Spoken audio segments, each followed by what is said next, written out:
How's it going, everyone? My name is Jack Mahanes. I am deciding to bring Oscar commentary to my YouTube page. And right now we're in the middle of Oscar season, and we have the BAFTAs coming up, we have the SAG Awards, and then the Oscar ceremony will be a month from tomorrow as we're recording this. So I'm here right now with a very good friend of mine, Oscar expert Chris Tsang. Chris, welcome to my channel. Thanks for having me. I feel very privileged to be your first guest on this newfound endeavor. Yes. Yeah, no, yeah. I mean, we had talked about, I think, doing something for a while. Just because, we used to, appear on Gold Derby as contributors, but yeah, we haven't been on that channel in so long, and I kind of miss doing some segments. So I just kind of thought, I mean, I do this with you. I mean, I did do the awards heaven segment last fall, but that's a little different from what you and I are doing. So, well, maybe Yeah, not that different. when you say we've been talking about this for a while, it pretty much by definition it was just last night. So, um, and then I was exaggerating just to be yeah, funny. then we just decided to wing it. But yeah, I'm like, for me, like I think I'm much. I think I'm. This is like a better.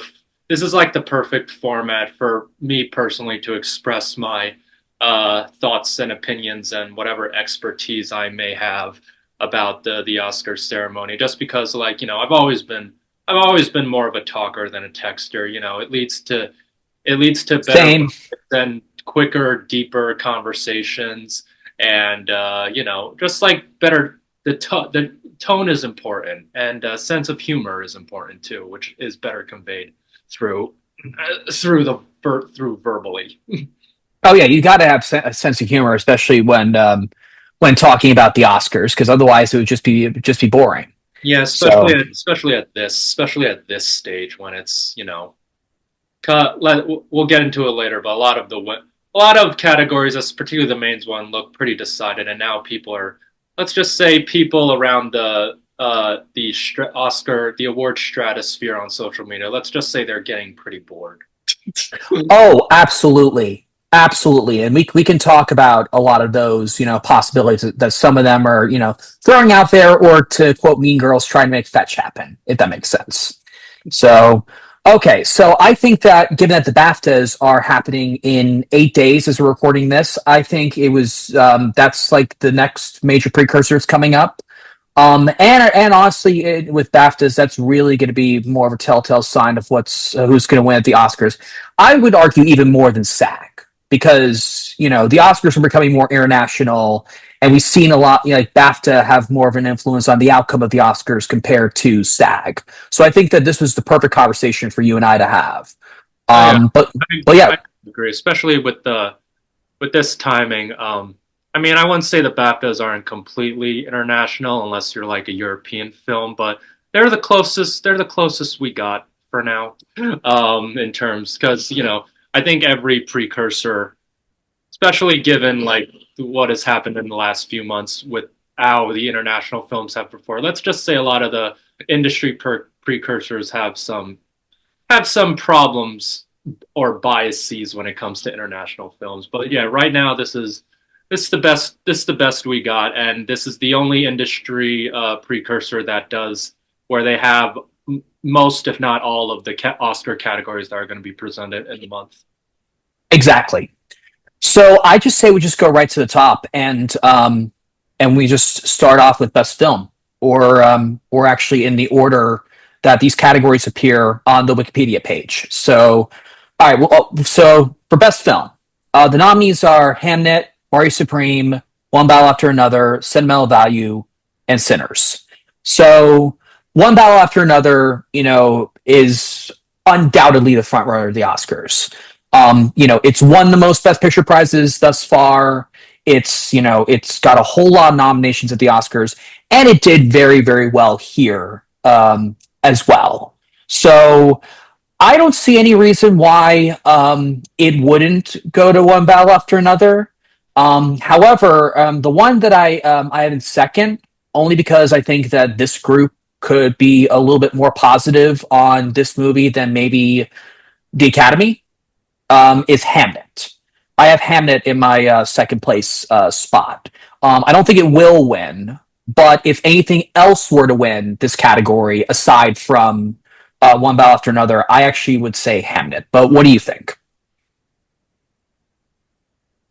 I mean, this category really isn't worth giving too much thought. Well, I could say that for most of the main categories, but especially here in Best Picture, One Battle has been practically undefeated. It has not lost anywhere, as and it probably will not lose. It probably will not lose like leading up to Oscar night. And I think the fact that like there is a lack of an alternative, um, because while I do agree with everything you say about Hamnet, I would also say Sentimental Value is just as much of an alternative contender to One Battle as Hamnet is because it's just right up their alley. It's the European film with a white cast, the European Yeah, international film. And so, like, that could, the fact that that could, like, give also Hamnet another fight for that alternative spot just, I think, just proves how much further One Battle is ahead because I think like we have to have a different minds. Even though like the BAFTAs and the Oscars share a lot of voter overlap and correlation, they do tend to like lean more to their home base and less American populist than the Oscars do, or say the SAG does. So I think just by that logic alone, I think One Battle just goes along for the ride. There's legitimately no reason it should lose here. agreed. And when you said it's undefeated, it really has won one battle after another at these major ceremonies so far. Mhm. Yeah. So, and I agree with everything you said about sentimental value. Yeah, I mean, I think you can make a case for that to be in second place because that film also did very, very well with this group. But I agree with everything you said, and I know like there's speculation about Sinners at the Oscars winning Best Picture, which I don't buy that one minute. And I mean, to be honest, I don't think it's any higher than third place at BAFTAs. If you want to be honest with you, I so think it's higher than fourth. I oh think it's yeah, higher than fourth because let's not to make this about a race, not to make this a race problem, but I guess the BAFTAs started making this a race problem. But let's just say if you look at the BAFTA history, they don't have a good record when it comes to awarding films and actors led by African Americans or pretty much any other like international race outside of their own. agreed. And Especially when it's a huge blockbuster juggernaut hit the way Sinners has been since like almost a year ago when it came out. agreed. And so Sinners could very well take SAG Ensemble. But I think that is the only like equivalent of a Best Picture prize it's going to win all season as of right now. And I also Um, think now with this new casting prize, I think we're probably going to see more of a correlation between SAG Ensemble and Best Casting because everyone and their mother has Sinners locked for Best Casting at the Oscars, and I think so. An ensemble win get would not be too out of the realm, and it also wouldn't be too shocking. But it also would not be. I don't think would be too much. I don't wouldn't be.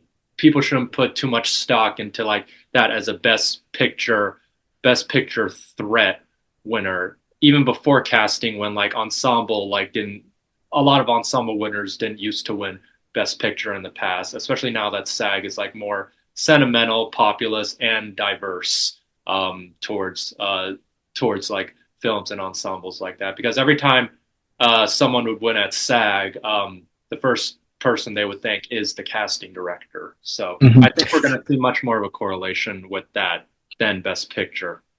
Agreed. And I should also, last thing I'll say about this before we move on, my buddy, excuse me, My buddy Matthew Anderson showed Sinners to his grandmother yesterday because he shows a lot of movies, a lot of Oscar contenders to his grandmother, to get her opinion. She liked the film more than he did. He's kind of very middle of the road on that film. But one of the things that he told me that she asked was like, "Can this win casting?" And he was just like, "Yep, that's a big sign that it's going to win the best casting award at the Oscars." So, but anyway. Okay, so moving on to Best Director, the nominees are Paul Thomas Anderson, One Battle After Another, Ryan Coogler's Sinners, Yorgos Lanthimos' Begonia, John Safdie, Mari Supreme, Joachim Trier, hope I'm saying that correctly, Sentimental Value, and Chloe Zhao Hamnet. I think this one, regardless of anything that could happen to Best Picture, there's no reason to believe that Paul Thomas Anderson is not going to continue his winning streak at the BAFTA. I mean, he's won the Globe, Critics' Choice. He just won DGA last weekend, and it's clear that this is his time. And there is literally no reason in my mind to think that Paul Thomas Anderson will not pick up BAFTA along the way. And I usually, when I look at this, I think of like one alternative. I can't think of anyone who's an alternative. So, what do you think? I think all the arguments we said before for Best Picture can be applied to here, and I think everything I said about sentimental value is probably the reason why I think Joachim Trier would be a strong alternative, which is why yeah, I think PTA has this in the bag. I would put Joachim Trier in a close second, definitely over Chloe Zhao because he has that home advantage or like European advantage, whatever. But yeah, again, PTA has not lost. What's stopping him now? Exactly. And so this is, for people thinking this is still a race, as you said earlier, you're bored. This is PTA, signed, sealed, delivered. And I think that's all we should just say about that. Okay, moving on. We have lead actor. And so at BAFTA, the nominees are Robert Aramayo, I Swear, Timothy Chalamet, Mari Supreme, Leonardo DiCaprio, One Battle After Another, Ethan Hawke, Blue Moon, Michael B. Jordan, Sinners, Jesse Plemons, Begonia. So really, like we were saying with Paul Thomas Anderson, Timothy Chalamet has been on a roll recently. He won the Critics' Choice, and he won the Golden Globe. We got some acting winners at Critics' Choice and Golden Globe. It's split, but he was not one of them. He won both. And then Marty Supreme did very well with this group. Even got a little bit more love, just slightly more love than it got at the Oscars. And yeah, just looking at this field, I don't see a reason why Timothy Chalamet's winning streak would end here. I have heard, just as you said, like online chatter, like some people are thinking that Leo could pull like a Francis McDormand or Mikey Madison, just win this and then win the Oscar because being in the Best Picture frontrunner. But I just don't see a world where that happens. Size this one up, Chris. Basically, my argument for the next few categories we talk about are they have not lost, so why would they lose now?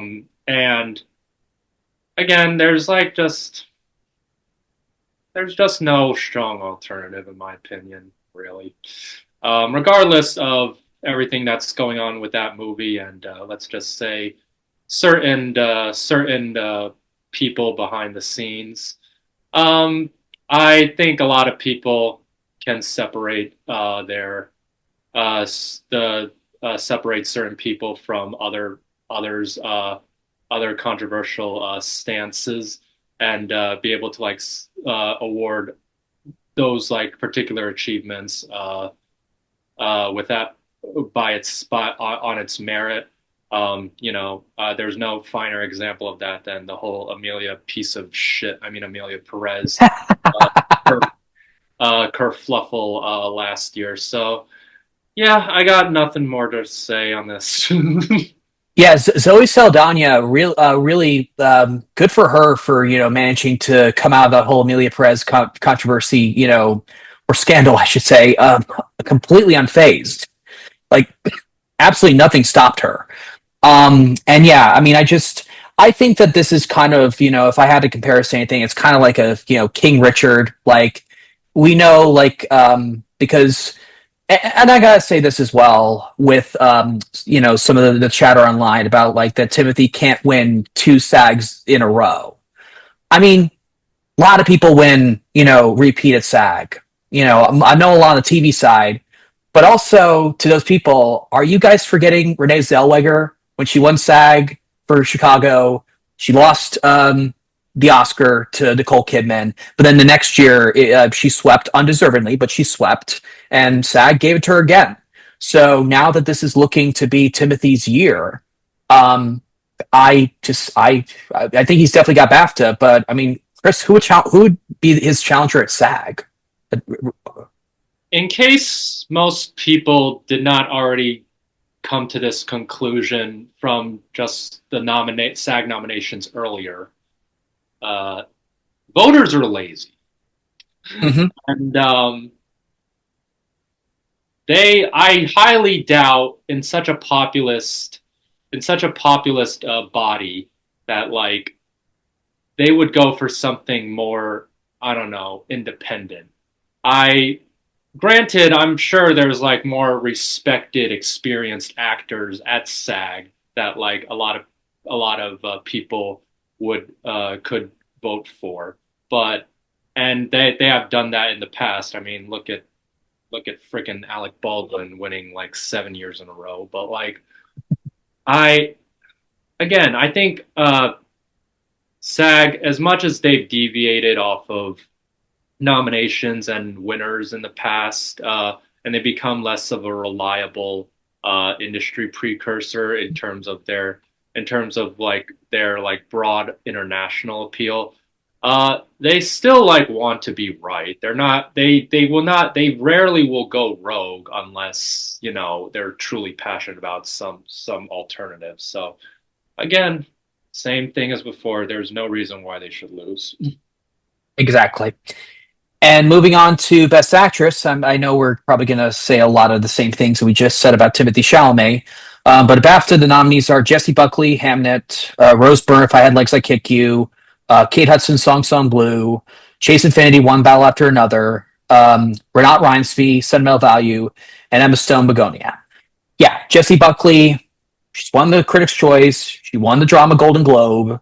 Rose Byrne did win the Comedy Musical Golden Globe. But even if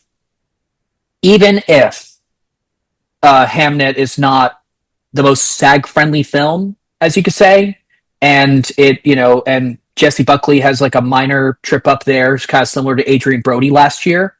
There is no reason why she is not going to win BAFTA. That award has her name all over it. Yeah, all I'll say is Rose Byrne should be more in contention because I personally think that's a better performance. But yeah, it's Jessie Buckley. There's no reason she should lose anywhere really. SAG, like even Hamnick on ensemble, and that's a very small cast where even the kid is not even in that ensemble, not a nominee in that ensemble.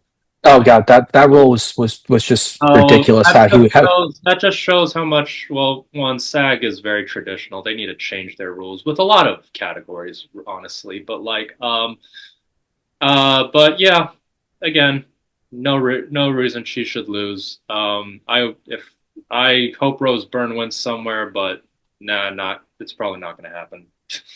I mean, I honestly would not entirely count out Rose Byrne for I would. SAG.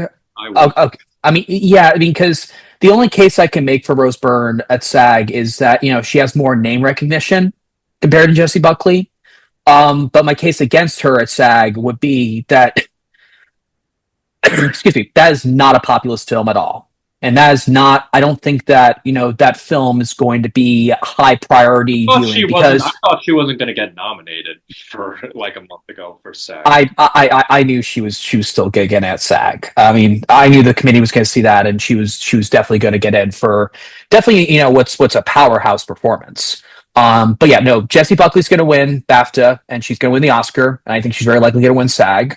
And that's all I have to say about that.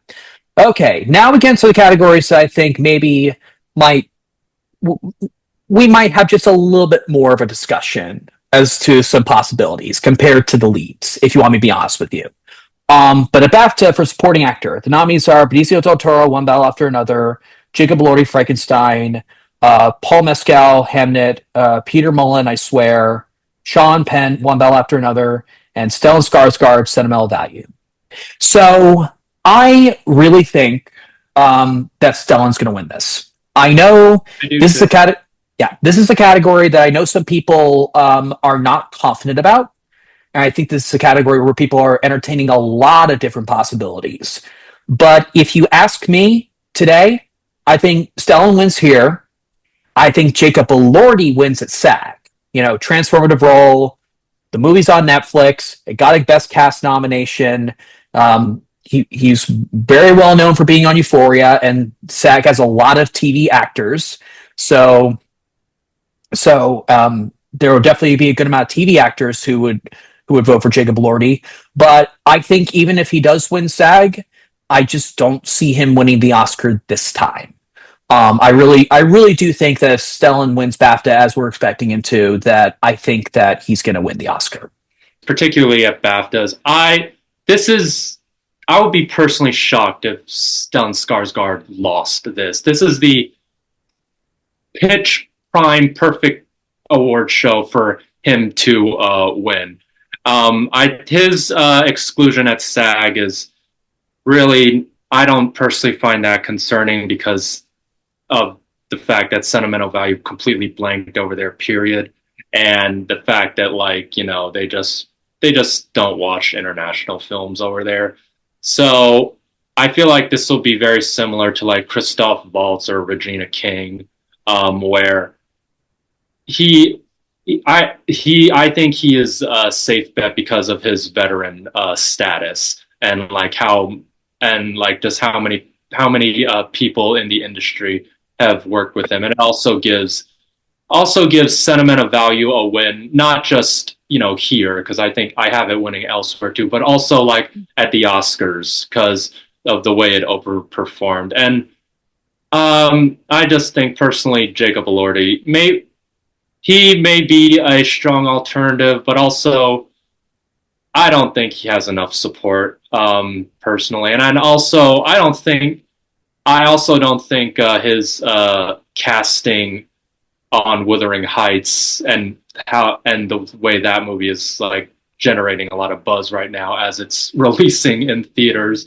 today. I don't know if that's gonna do him any favors. No, it won't. Um, I don't disagree with anything you said. Just a couple of people I did want to just briefly touch on. Early on, a lot of people thought Sean Penn had a shot at winning his third Oscar. I just found that I wouldn't say never bought that. That's not true. But I just always found that to be a very very hard sell. That him of all people that they'll want to give a third to. I mean, especially after 4 years ago, he said something along the lines of, "Excuse me, if you guys don't mention Ukraine, I will melt my Oscars on camera," something like that. So it's like, you really think he's going to win a third? And then that conversation moved to Benicio del Toro, and I gotta say, I rewatched One Battle After Another a couple weeks ago because I showed it to my family. I'm very surprised Benicio del Toro was getting some buzz to win, and especially like after he was like leading critics prizes. I just kind of had a feeling like that was going to stall once we got to the major televised awards, and I just don't see Benicio del Toro pulling it out really anywhere. Not here, not SAG, and not the Oscars. Um, He doesn't even have an arc in the movie. no, he doesn't. Honestly, like as surprised as I was to hear Del Toro win, like a lot of the critics trifecta and the major critics prizes, it's not. I think the critics would be more friendly to him because it is a very, let's say it's just as short as it is. It's a very memorable, trendy kind of performance, but I also don't think like this category isn't weak enough for someone a performance like his to win. It's like, you know, it's like the equivalent of Isabella Rossellini getting in last year for a a half practically nothing performance, and also with a screen time that is half of Benicio's. And That's a that really good comparison, to be honest with you. and I as much as like, you know, Sean Penn, like as much as Sean Penn talks his trash, you know, that didn't stop Joaquin Phoenix from getting nominated for the Master a decade ago, when he practically said more recent comments during the actual awards season, directly aiming at the Oscars and their, you know, organization. But yeah, I think with Sean Penn, like, you know, I think that creates enough of a like objective split between which is the better performance between the two, that like I think it would lead to like other singular performance from other films taking advantage of that. Agreed. Agreed. Moving on to supporting actress. At BAFTA, the nominees are Odessa Zion, Mari Supreme, Igna Ibsdottir Lelis, Sentimental Value, Wumi Masaku, Sinners, Carrie Mulligan, The Ballad of Wallace Island, Tiana Taylor, One Battle After Another, and Emily Watson, Hamnet. So I will say, at the Oscars, I think Tiana Taylor's going to win. I think that that is going to be the one place at the Oscars where One Battle After Another will take an acting prize. Now, at BAFTA, I think it's a little bit. I'm a little torn because part of me just doesn't like just it's just like don't overthink it. You know, Tiana's going to win BAFTA. You know, because she's kind of very much positioned herself as a front runner after that Golden Globe win. She lost the Critics' Choice to Amy Madigan, who's not even up at the BAFTAs. But still, like when Tiana Taylor won the Golden Globe, that was pretty much like, yeah, no, she's going to be the front runner for this prize. But I do think that there is a very strong chance that Inga Ibsdottir Lelis wins the BAFTA. I'm not going there just yet, but I'm heavily considering it. But I'll just simply ask Taylor or Lelis at BAFTA. This is the one category where I actually will think about it, because I don't put much stock to the Critics' Choice and the Golden Globes. Honestly, I knew they were going to go for those winners, regardless of whatever happened, because like Golden Globes are, you know, let's just say predictable, and Critics' Choice again are predictable and also kind of don't care in terms of this. In terms of this, they don't care if they're right on this cat in terms of the Oscars. This one, but it does leave for a lot of debate because, again, given BAFTA's history, we don't. I don't know if Tiana being in a stronger in the strongest movie will help her over someone like, again, Inga, who is in just as strong of a movie, and in my opinion, I think gives a much more showier performance with much longer screen time. And so this is one category where I am not certain who will win the Oscar, and it will be very dependent on who wins at BAFTA. And maybe SAG. We will see. I mean, if Tiana Taylor loses both BAFTA and SAG, then I will probably not. I think a lot of us will not predict her for the Oscar. I still am not. I still am not like putting much stock in Amy Madigan, because just solely, and if anything, solely because she missed here and in a lineup of 6. And not that BAFTAs would go for an American box office horror hit like Weapons, but like the fact that she missed here, that is just very telling. Similar to like Lily Gladstone, under much different voting circumstances, but still just as dire. And if she wins SAG, again, I don't discount that, but also like that SAG has a different voting mindset. maybe it will influence voting, but maybe not. Maybe in such an uncertain category, maybe it could. But again, Oscars, I just don't know if they're gutsy enough to go for Amy Madigan when they couldn't even go for like someone like Angela Bassett, and the fact that Madigan is a sole nominee there. So if Tiana loses, if Inga wins here, and I that's something I'm really heavily considering. She could win the Oscar. Again, Sentimental Value did very well. Oscars love European films, so this is the one main category that I will watch out for. But it's giving me a lot of consideration. Yeah, I don't disagree with anything that you said, and I will say I am actually predicting Amy Madigan to win SAG at the moment. Right. I just that role is just kind of very tailor made for that voting body, and Gladys did kind of become a bit of a cultural phenomenon by like Halloween time. Um, I saw so many people online dressing up as Aunt Gladys, including next best pictures Cody Derricks. But at the BAFTAs, sorry, not the Oscars, the BAFTAs. Yeah, no, if Inga wins here, I do think that we should very heavily consider her for the Oscars, because if it splits that way, where Inga takes BAFTA and Amy Madigan takes SAG, I think it's very clear which way the Academy would go if it came down to the two of them. But I think that if Tiana wins this, I think she's got the Oscar. So that's pretty much all I have to say about that one. But yeah, I agree that this is probably, and so yeah, no, you and I are probably on the same page that supporting actress might be the one acting category that's in question. I think at this point, would you agree with that? Mm-hmm. Okay. Okay, moving on to the screenplay categories. We'll start with original. You have Mario Supreme. You can zoom past this. Well, okay. So basically, wait. You want to zoom past for BAFTA? Yeah, just go. Okay. See, I love how Chris has this very deadpan, like come on, just do it.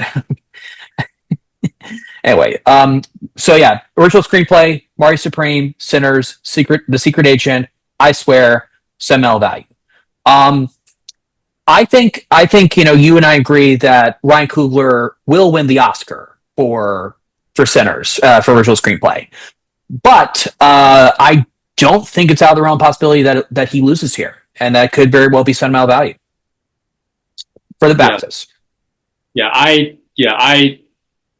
We already spent a lot of time talking about the main acting categories, but yeah, I don't think in this category, I really, I have no, I have no second thoughts about Sentimental Value. I think it easily wins here. As much as I do believe Ryan Coogler will win the Oscar, and WGA and all the other writing guilds that will be closer to the Oscar voting period. Uh, I just think Sentimental Value is such a BAFTA baity movie, and It their is. dialogue, it has I don't want to say baity dialogue, but it has dialogue that's something that the BAFTAs would go for, with a lot of their intimate scenes and a lot of long soliloquies, and it's very tailor made. Versus Sinners, I just don't know how much love the BAFTAs will give to Sinners. I don't know Agreed.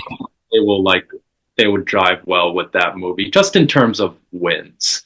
Um, I know people say Wumi Masaku might win BAFTA, which she could. She's British, I think. But yeah, I just I honestly, I won't be shocked if Sinners wins, but I would be very surprised if Sentimental Value loses. And I think those are the only two main contenders in that category. Yeah, I agree. And you mentioned Wumi Osako. Man, I've heard some people talk about the possibility of her pulling a Yoo Jong Yoon, and even though she missed the Globe, uh, winning SAG and BAFTA. But I don't think that's going to happen. I know some people have talked about that, but I don't think that's going to happen. But I agree. I am going with sentimental value here, but Sinners for WGA and Oscar, and that's I think that is I think that that's one that we don't need to overthink too much. And then adapted screenplay, we have One Battle After Another, The Ballad of Wallace Island, Hillian, Begonia, Hamnet, and One battle next. One Battle next. Yeah. Yeah. I mean, Okay. this is a great crop of nominees. Like even in the original screen, Secret Agent, Pillion, and all the all the British films they nominated. But this goes to One Battle. That there's nothing else to like. Yeah. What else is there really? Yeah, I mean, I remember a good friend of mine was bringing up the possibility of Hamnet winning because a lot of crowd pleaser films win this, but I just think this ship has sailed. As soon as Paul Thomas Anderson won screenplay at the Globes, in addition to that directing prize, because they very rarely do that at the Oscars. I'm sorry, they very rarely do that at the Golden Globes. Has Hamnet even won a writing prize? Did it even win its scripter or something? It lost scripter. I mean, it won a couple critics prizes, but that's it. Yeah. So yeah. anyways, so let me ask you this. Now that we've gone through the major ones, what are some tech categories that you would really want to talk about that you think are like worth discussing? Well, before we move on to tech, I want to quickly zoom past the animated documentaries and the international films because I think those again, I just like with a lot of these main categories, I think they're very set in stone. Animated. Obviously. Well, actually, no. Actually, never mind. I take that back. I forgot. K-pop Demon Hunters is not eligible at BAFTA. So, but yeah, I want to. Let's start with international feature. I know Secret Agent has been winning everything. In fact, I don't even think Sentimental Value has won a major precursor. Secret Agent will personally be my pick to win. But I would be very surprised if it won here. I think again, sentimental value. I'll say this till the cows come home. Sentimental value is prime BAFTA bait. I think the European branch of the Academy will absolutely devour this. And as much as I don't want to, because I have my own personal feelings about that movie, I think it will. I think it might steal some of Secret Agent's thunder. I don't know if it will be enough to win at the Oscars, but if it wins here, that's the only major precursor with voter overlap. So I think it's pretty much in the bag for that for sentimental value. And then documentary. It's so weird. Like the last couple of years, documentary used to have a history at the Oscars of snubbing the front runner, but lately in the last couple of years, they've been snubbing everything but the front runner because most of this is just most of the three of these are ones that didn't even make the Oscars, surprisingly, but were definitely in contention. I still think it's Perfect Neighbor, but I remember last year they went for what did they go for? It wasn't No Other Land. It was some other. I think it was Christopher Reeve. Yeah, Christopher Reeve. The Superman, which wasn't at the Oscars. So, but I don't know which one of these films could overtake The Perfect Neighbor. I don't know. What do you think? No arguments there in documentary, and but I did want to add to what you were saying about international film. I really think, because I've talked about this with a couple Works friends, I really think Sentimental Value is going to win this, and it's going to win the Oscar, and I'm going to explain why. So, Secret Agent. I know why. Yeah. So, Secret Agent, it won the Critics' Choice, and it won Golden Globe. So that's definitely not something to discount by any means. However, when we not counting the casting category at the Oscars, it did exactly what I'm Still Here did last year: Best Picture, the lead actor, and the international film category. And so it basically, yeah. And so the only reason Secret Agent did a little bit better than I'm Still Here is because now we have the casting category, and so compared to sentimental value at the Oscars, you could argue it overperformed. Including that Elle Fanning nomination, which you and I remember were not predicting. And when we reacted on Rob LaCuria's live stream together, that was the very first thing I read, and that was definitely a surprise. But that was a big sign to me that this film does have a lot of support. And now I know that a lot of people will say the counter argument will be like, well, yeah, Amelia Perez got more nominations than I'm Still Here, and it's still lost. Sentimental Value has no controversy behind it. And I know your opinions on the film, but it's not the most divisive film.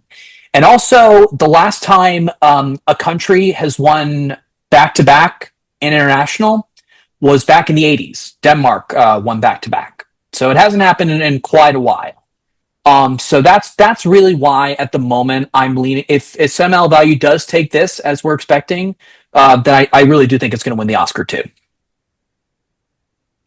Although I will add that Neon is still very much campaigning Secret Agent and keeping that in the spotlight. I have seen a lot of social media posts where there's still billboards in Los Angeles of Secret Agent, and so they're not. Neon is obviously they're campaigning some LVI too, but they're not leaving Secret Agent in the dust. So that is something else to very heavily consider.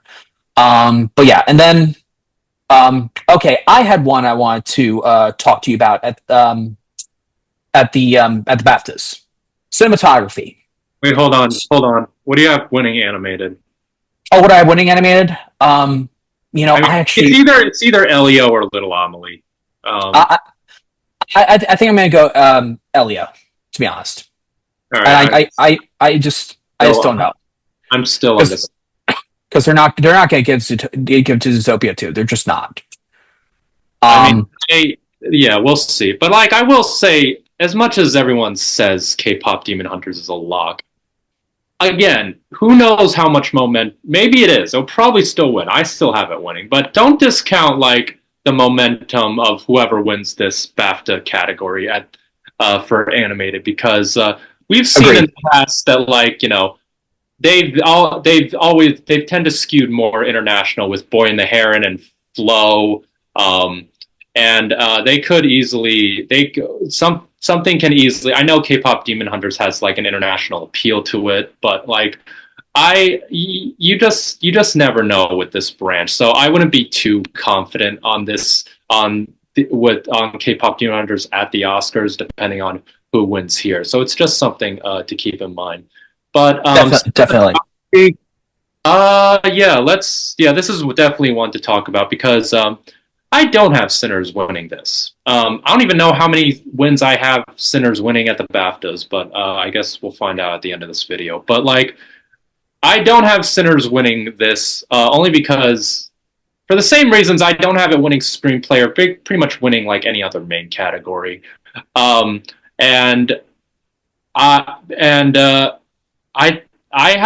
see a very strong case for Train Dreams. I know it won at the Critics' Choice, which that is a separate organization from itself. But I can see if you just look at this objectively, Train Dreams easily has the best cinematography, regardless of what people think about that movie. But I think it could have enough passion behind it. This guy, this cinematographer, he's Brazilian. He's been obviously very passionate about a lot of Brazilian representation at the Oscars. So this is something to talk about. What do you think? Absolutely. And the other thing that I would add to what you said, there seems to be the same amount of passion for the cinematography in Train Dreams as there was for the sound in The Zone of Interest. They're really when people talk about Train Dreams, the first thing that people talk about is the cinematography. Who was that character in The Sopranos that had that famous quote, there was the cinematography? Who was that person? I don't know. But that's just. I haven't seen The Sopranos in decades. I haven't seen. I've only seen clips from Sopranos, but I just know of that quote because Kevin Jacobson. I haven't seen the full. I haven't even seen like full like every single episode. Yeah, I mean, but like Kevin Jacobson, like oftentimes when he has comment and he's left a review on a film that he was not a fan of, but it had good cinematography, he'll be like, he'll Right. put in I that quote, "There was cinematography." don't. But yeah, no, it just I really do think, and especially given that Train Dreams is a Best Picture nominee at the Oscars, I really do think that it's. I really think it can win. I really, really do think it can win. I I think think it's if it wins between BAFTA, that. I think it's between that and One Battle. Like yes, for the BAFTAs. If Train Dreams wins cinematography at the BAFTAs, I will really heavily consider it for the Oscar. Um, but I think it's and I also think Sinners has a much better chance at the Oscar than it does at the BAFTAs. But if it loses here, again, that might kill some momentum. Um, yeah, but it really is interesting to see how many of these front runner films with One Battle and Sinners, how much they're going to win, what their overall tally will be, win tally would be at both ceremonies. yes, and if Sinners underperforms here with wins, that's going to be a giant wake up call to people who think that Sinners is going to win Best Picture. That it does not have as much international appeal as it would need to win Best Picture. And so, yeah, I think the big thing is we got to see how many awards Sinners picks up here, and that'll be kind of a telltale sign of its overall strength going into the Oscar night because it's leading. It broke the record, got 16 nominations, but you know how many of those is it going to win? Is I think the big question How many did because you get here at BAFTA? it got 13. We got 13. Okay. Yeah. I Um, mean, yeah. So I think that gives BAFTA more of an excuse to like under win it. Um, Agreed. So uh, there are a few tech categories that I'm just going to name quickly that and yeah, we can just zoom. We can just zoom. We can just if zoom you through the definitive ones. yes if you disagree with any of these, let me know. But I think here costume, production design, makeup all go to Frankenstein, and I do think Sinners, while it could underperform with this group, I do think it will continue its winning streak with winning score. Um, Yeah, I'm like fairly certain it's gonna win score. I mean, again, I what else is there? I still think One Battle has a slight shot, but if it loses here, then yeah, it's done. It goes to Sinners. Well, we'll see. I mean, obviously, I think a lot of Oscar voters are going to be looking for BAFTA, and particularly with these tech categories, because if Ludwig Göransson, in order for him to win a third Oscar, he must be undefeated. He needs to sweep. If he loses anywhere, then that gives people like permission to like not award him a third Oscar. Um, Definitely. and then uh, yeah, I agree with all the Frankenstein shit. But has Ruth E. Carter won a BAFTA? Did she win for Black Panther? I have no idea. No, the favorite one costume at BAFTA. Okay, so yeah, then never mind. Sinners is not going to win costumes. Forget it. Yeah. Okay, and then I think sound. I think we can call that for F1, both here and the Oscars. What is it? What are the Frankenstein, One Battle, Sinners, and Warfare? Oh yeah, I forgot Warfare's on here. Um, yeah, I'm sure. I mean, again, another maybe for One Battle after another, but again, I think people are gonna. I think people are gonna be lazy here. Gotcha. And then visual effects will go to James Cameron's little tiny film called Avatar: Fire and Ash. I'm just kidding. I will. Yeah, no, Well, it's gonna win. It's gonna tiny, win. But I was tiny at exaggerating when I the tiny. It's tiny at the Oscars because it didn't get it. yes I mean, I still yes got caught. Does that? Is there even a that made no sense is there whatsoever. is there even a thread of clothing on that in that movie?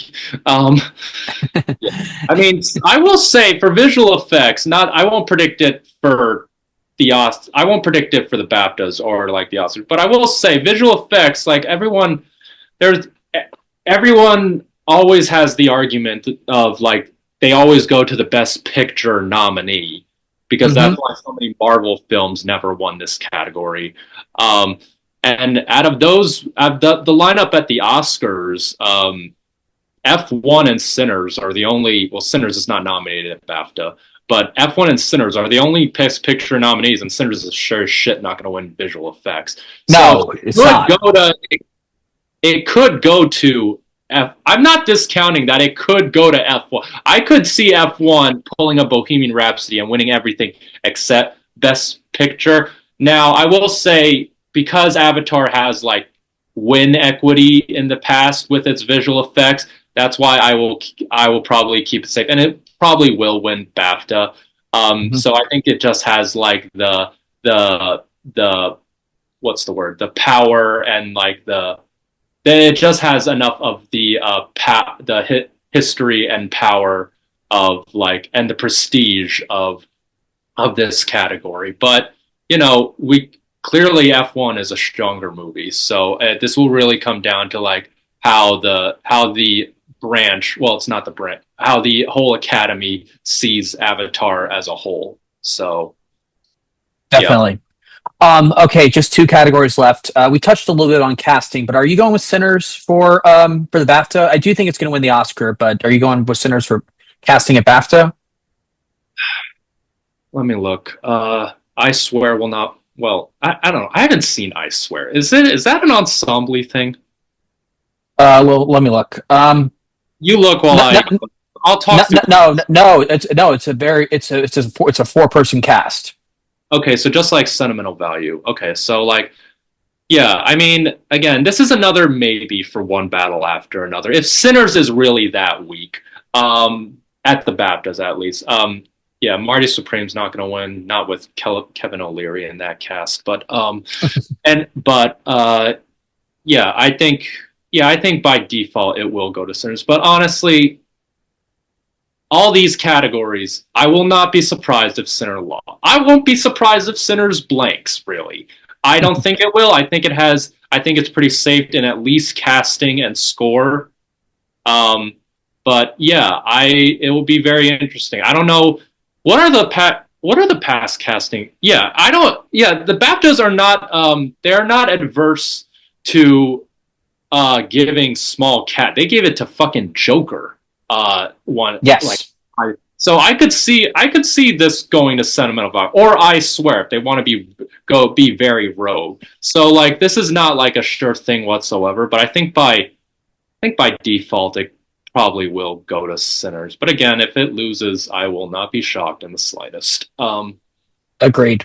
And I think that the one that we should, I think that the one we should end with, because I do think this is worth a discussion. Because I'm honestly really torn on this, and I'm really looking to BAFTA to kind of point me in the right direction.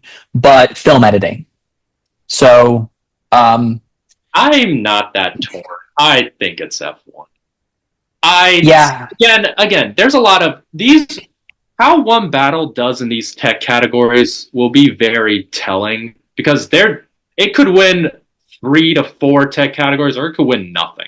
Again, and Hmm. that has no reflection. That has no impact on whether PTA wins his categories. Those are safe no matter what happens. Um, but like say Tiana loses, again, no correlation. But say Tiana loses and they lose all their tech categories at the BAFTAs. That could also, I don't know if that will repeat at the Oscars. Maybe it could pick up maybe one win, but like it's definitely will be something to think about. But I don't know. I always say like in like the past years, well not every year, but like in a lot of as in general, the editing branch is just lazy. They just go for the most editing. Um, Hmm. with BAFTA, and then with BAFTAs, like you have a car movie, you have F and F1 is clearly the most edited movie with all their racing scenes. So Yeah. Mm-hmm. I I just don't see. Wait, are those? Wait, I know how many nominations did F1 get? Oh, those three. Okay, so yeah, F1 could. Do you? I guess the question is if you see F1 winning all three of its BAFTA categories. It could. I will not be shocked. Like, That would be what did they go? crazy, They but would. What did they go for? They went with No Time to Die 1 year for editing. So like they, it's not. It's really not out of the realm of possibility. Especially with when F1 had this like late surge in Best Picture, which was really ridiculous. As much as people like did call, as much as many people did call F1 for Best Picture. Like it's really unprecedented that it like just got in without any major acting, directing, or writing nominees and at any of the precursors. That's probably the first that it's ever happened in like say 30, 40 years at least, and especially in this expanded Best Picture. yeah, no, it was yeah. All it needed was that PGA nomination, and I'll also say I'm still very surprised that it was just an accident. Lost steam so quickly to where it couldn't even get into Best Picture or get into director. Because I definitely think Jafar Panahi deserved a director nomination, in my opinion. And yeah, that film was one of those films that really surprised me. That I really walked out of that theater and I was like, wow, that was definitely intense in those last 20 minutes. And that film resonated with me, and I was just kind of sad to see that go by the wayside as soon as really the BAFTA nominations came out, and when it missed the shortlists for picture and director, I was just like, oh my god, that's insane. And so, but yeah, I honestly, I'll say this: I actually don't fault F1 as being the one that really F1 over. It was just an accident. For me, it was Begonia. Begonia is my least favorite of the Best Picture lineup, and I think it did not need to get into Best Picture. Emma Stone, fine, I'll accept her nomination, but just yeah, I mean, it did not need a Best Picture nomination at all, and that's all I'll say. Well, that's all. Oh, God. All I can say I can go on a rant saying like at least half of these Best Picture nominees don't deserve to be up there. So, but I won't. Yeah, I mean, before we end this, I will say I made the joke to Chris that after like every contender he caught up with, he just was like this, this, this, and just kept doing that. I was just like, dude, you're being like Jebediah Atkinson, that Taron Killam character on SNL that just was hating on everything. But it's still hilarious to to hear and witness. So anyway, Chris, thank you so much for joining me. Yeah, the BAFTAs are going to be in 8 days as of this recording. And Chris, any final thoughts that you want to add before this is over? This BAFTA ceremony will be the last. I think will be one of the last exciting moments of this award season, where most of us will have a lot of uncertainty of like what will win. It will be really dependent on who wins at these BAFTA awards. Of course, there's always going to be Oscar categories that will be very uncertain until the Oscars ceremony. But like, yeah, a lot of people are getting bored right now, trying to entertain alternatives. Do your thing.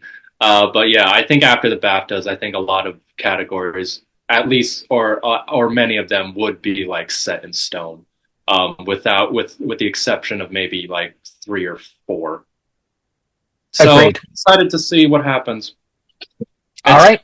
It's fun that like this ceremony takes place in Britain, which is like 5 hours ahead. So we'll find most of this stuff out in the afternoon on a Sunday afternoon. So Yeah, just keep refreshing that Twitter page.